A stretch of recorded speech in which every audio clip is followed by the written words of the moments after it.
नमस्कार, मैं हूं पंडित और आज हम बात करेंगे पूरे क्रिप्टो मार्केट सिनेरियो पे।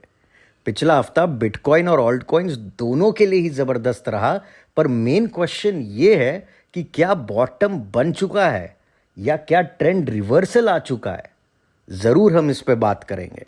बिटकॉइन की वीकली क्लोजिंग हुई $20,800 के करीब, जो बुलिश ज़रूर है, पर प्रीवियस टॉप $21,500 का वहां पे सिर्फ विक बनी और बुल्स उस लेवल को रिक्लेम नहीं कर पाए हैं अभी तक।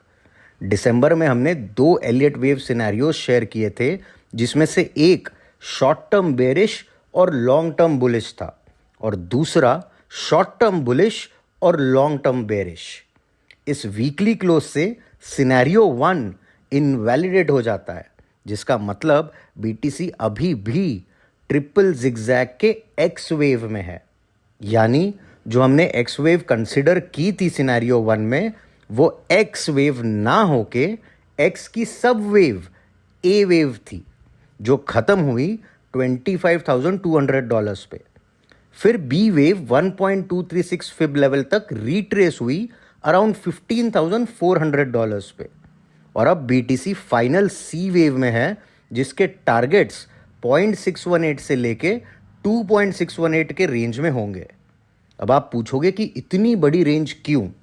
बिकॉज एबीसी करेक्शन 3 पैटर्न्स में होते हैं। फर्स्ट, रनिंग फ्लैट, जिसमें टारगेट जनरली 0.618 फिब एक्सटेंशन तक होता है। दूसरा फ्लैट, जिसमें फिब एक्सटेंशन 1 तक टारगेट होता है। और तीसरा एक्सटेंडेड फ्लैट, जिसका टारगेट 1.236 से 1.618 तक होता है। पर कभी कभी एक्सटेंड भी हो जाती है wave, depending on BTC strength.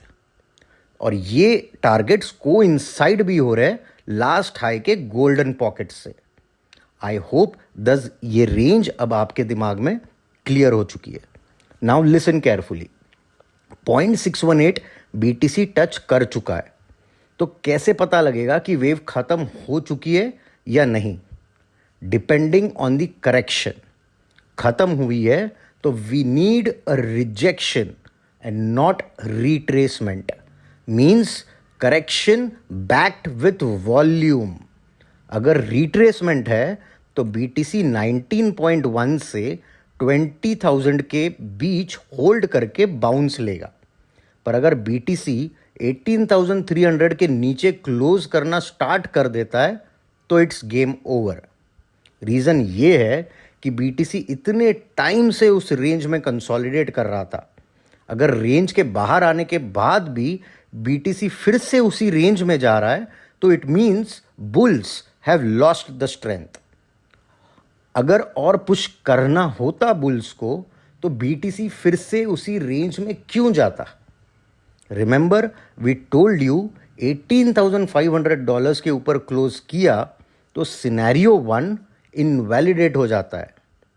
जब बीटीसी 18.5 के ऊपर क्लोज किया, उसके बाद वही नहीं घूमता रहा, because it was an important deciding level. It directly went up to 20s and 21s that showed the strength and a proper breakout of the range. तो जब ऐसे important monthly support resistance level break होते हैं तो BTC तुरंत वापस उसी levels पे नहीं आता।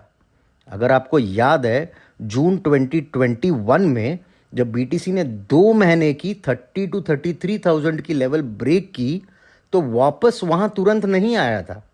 और वही रेंज में जब बीटीसी जनवरी और फरवरी 2022 में आया था, तब वहां से बाउंस जरूर लिया, पर with in a couple of weeks it came back. That was an indication कि ये अब इस लेवल को होल्ड नहीं करेगा, it will go down. So I hope it's clear. अब मुझे लगता है कि कल यूएस मार्केट ओपन पे बीटीसी में करेक्शन दिखेगा, एज S&P 500 भी स्ट्रॉन्ग रेजिस्टेंस पे है और वहाँ बीटीसी 19.1 से 20K की लेवल होल्ड करता है, then we move up to the further targets. और होल्ड नहीं करता है तो we are done with wave X and BTC will go down to make lower lows in coming weeks, maybe in Q2. Total market cap is now testing weekly 200 moving average. तो अब real test होगा. अब Twitter पे ये भी narrative चल रहा है that the bottom is in और लोग फोमो कर रहे हैं. हमारी पार्शियल बाइंग 17,000 के लेवल्स पे हो चुकी है. तो अगर ऐसा होता भी है कि बॉटम इज इन तो भी फोमो ना करें as market moves in waves और रिट्रेसमेंट में बाइंग हो सकती है. Remember, long term buying is for 2024 bull run जिसमें अभी भी बहुत टाइम बाकी है. It really doesn't matter right now.